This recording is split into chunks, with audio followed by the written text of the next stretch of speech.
গুঞ্জন হলো সত্যি। বিয়ে করেছেন অভিনেত্রী সামান্থা এবং দ্য ফ্যামিলি ম্যান পরিচালক রাজ নিদিমোরো।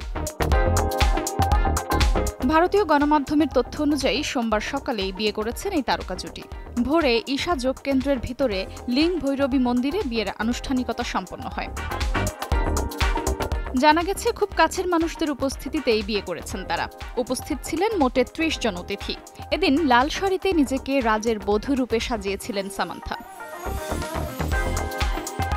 যদিও নানা গণমাধ্যমে রবিবার গভীর রাত থেকেই জল্পনা শুরু হয়েছিল যে এই জুটি বিবাহ বন্ধনে আবদ্ধ হচ্ছেন। রাজের প্রাক্তন স্ত্রী শ্যামলী দে তার ইনস্টাগ্রাম স্টোরিতে একটি রহস্যময় উক্তি পোস্ট করেছিলেন, যেখানে লেখা ছিল, হতাশাগ্রস্ত লোকেরা মরিয়া হয়েই কাজ করে। এটা দেখার পর থেকেই অনেকেই সন্দেহ করছিল, তবে কি রাজ ও সামান্থার নতুন কোনো খবর আসছে কিনা। সেই সন্দেহই সত্যি হলো। সামনে এলো রাজ ও সামান্থার বিয়ের খবর। উল্লেখ্য, ২০২২ সালে তার এবং রাজের বিবাহ বিচ্ছেদ হয়েছিল।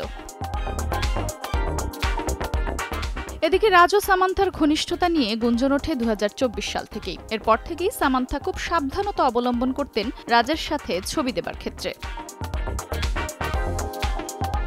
সামান্থা এর আগে অভিনেতা নাগা চৈতন্যের সঙ্গে বিবাহ বন্ধনে আবদ্ধ ছিলেন।